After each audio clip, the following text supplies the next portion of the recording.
Hello everyone. आज मैं जिस टॉपिक पे बात करने वाला हूँ वो बहुत ही शर्म की बात है, आपके लिए भी और मेरे लिए भी। मैं ऐसा क्यों बोल रहा हूँ इसका अंदाज़ा आपको आगे चलकर इस वीडियो में हो जाएगा। आज हम बात करेंगे फेक फेमिनिज़म के बारे में। ध्यान रहे, फेमिनिज़म नहीं। Today we are going to talk about fake feminism. इन दोनों में फ़र्क है, और वो फ़र्क क्या है उससे पहले हम ये जान लेते हैं कि फेमिनिज़म क्या होता है। फेमिनिज़म की स्टार्टिंग 18th सेंचुरी में 1848 में हुई थी। ये एक वेव की तरह उभर के आई थी जिसमें ये दिखाने की कोशिश की गई थी कि औरतें भी मर्दों के बराबर होती हैं, जो कि 100% सही बात है। लेकिन आज के वक्त में फेमिनिज़म एक अलग ही रूप ले चुका है। आए दिन ऐसे इंसिडेंट सामने आते हैं जिसमें हमें एक फेमिनिज़म का अलग ही रूप नज़र आता है।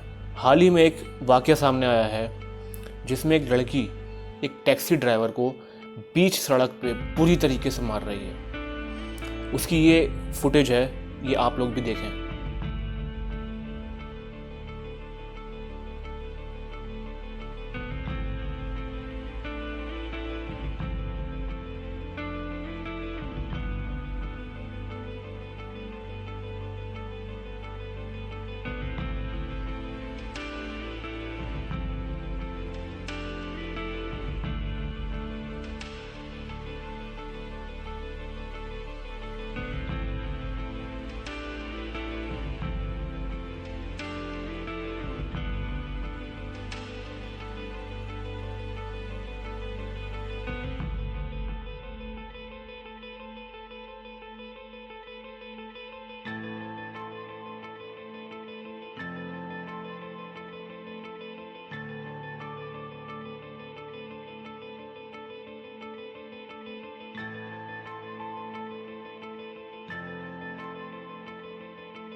ये फुटेज देखने के बाद कोई भी एक नॉर्मल इंसान अगर होगा, जिसकी मेंटल स्टेट नॉर्मल होगी, वो ये अच्छे से पता लगा सकता है और इस बात का अंदाज़ा लगा सकता है कि इसके अंदर टैक्सी ड्राइवर की कोई गलती नहीं है। क्योंकि जब सारी गाड़ियाँ बेझिझक चल रही हैं और ये लड़की उन सारी गाड़ियों के चलते हुए आ रही है ज़ेब्रा क्रॉसिंग से, तब अगर ये टैक्सी ड्राइवर भी उन गाड़ियों के साथ साथ आ रहा है तो उस टैक्सी ड्राइवर की इसमें कोई भी गलती नज़र नहीं आ रही है। जबकि वो लड़की चलती गाड़ियों को बीच में रास्ता काटते हुए राइट साइड से टैक्सी की तरफ आ रही है, जिसमें उस टैक्सी ड्राइवर की ये एक बहुत बड़ी, जैसे कहेंगे, उसकी स्किल थी कि उसने एंड मौके पे गाड़ी रोक कर उस लड़की को बचा लिया। उसके बावजूद उस लड़की ने उस टैक्सी ड्राइवर को इस तरह मारा कि अगर कोई और इंसान होता, कोई अमीर इंसान होता, कोई पैसे वाला इंसान होता, तो जहाँ तक मुझे अंदाज़ा है उस लड़की का बुरा हाल अब तक हो चुका होता। मगर क्योंकि वो बेचारा टैक्सी ड्राइवर गरीब था, उसके पास ना तो इतने पैसे थे, ना उसके पास इतनी सोर्सेज थी, ना उसके पास इतने कॉन्टैक्ट्स थे कि वो उस लड़की का कुछ कर सकता। वो बेचारा बीच सड़क पे उस लड़की से पिटता रहा। अब यहाँ पे हम किस फेमिनिज़म को देख रहे हैं? क्या ये वही फेमिनिज़म है जिसकी शुरुआत 1948 में हुई थी? नहीं, बिल्कुल नहीं। ये फेमिनिज़म वो फेमिनिज़म है जहाँ पे ये दिखाया जाता है कि लड़के लड़कियों से नीचे हैं। क्योंकि जिस तरह से हमारे मुल्क में कानून बन चुका है कि कोई भी लड़की बहुत आसानी से किसी भी केस में किसी भी लड़के को फंसा सकती है, उसमें उसे कोई सफाई देने की ज़रूरत नहीं पड़ती है और हमेशा सुनवाई भी लड़की की ही होती है। तो ऐसे कानूनों के बीच फंस के कोई भी लड़का पूरी तरीके से फंस जाता है।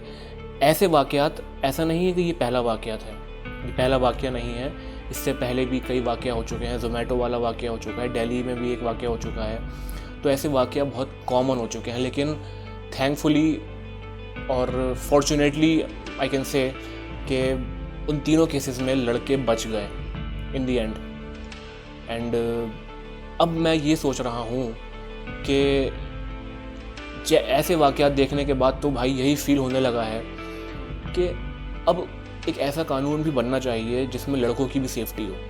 हमने लड़कियों की सेफ्टी के लिए कानून तो बना लिए, लेकिन अब जिस तरीके का माहौल चल रहा है, लड़कों की सेफ्टी के लिए भी कोई ना कोई कानून बनना चाहिए जिसमें कोई भी लड़की किसी लड़के को झूठी किसी भी झूठी बात में या किसी भी झूठी चीज़ में फंसा ना सके।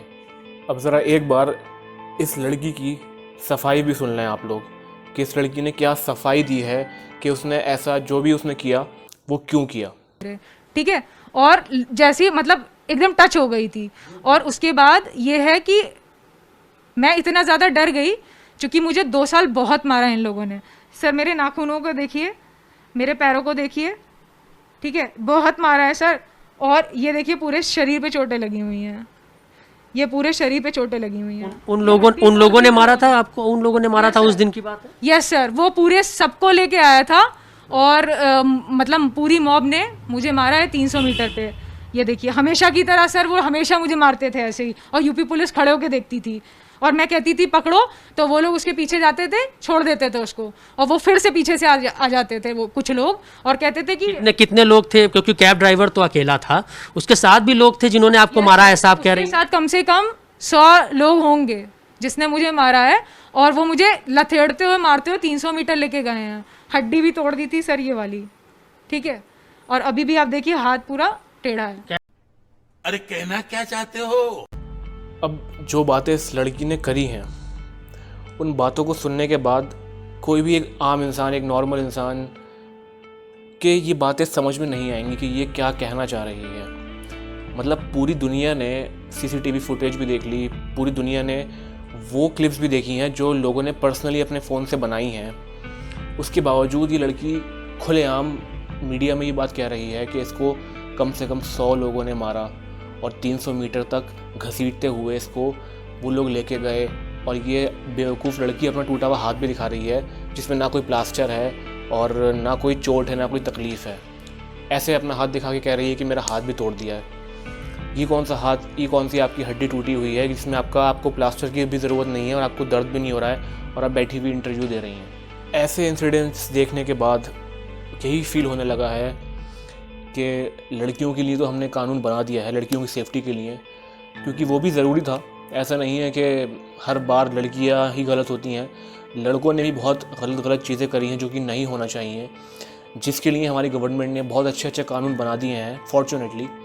बट अब ये सब चीज़ें देखने के बाद ऐसा लगने लगा है कि अब लड़कों के लिए भी कुछ कानून बनने चाहिए जिसमें लड़कियां लड़कों को किसी भी झूठे केस में फंसा ना सकें, जिसकी पहले अच्छे से इन्वेस्टिगेशन हो और उसके बाद ही किसी लड़के को जेल या फिर सज़ा हो।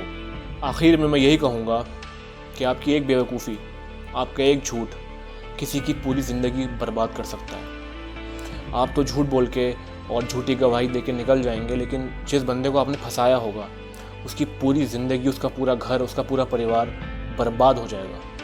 इसलिए प्लीज़ ऐसी चीज़ें ना करें जिससे किसी बेगुनाह को बिना बात के सज़ा हो।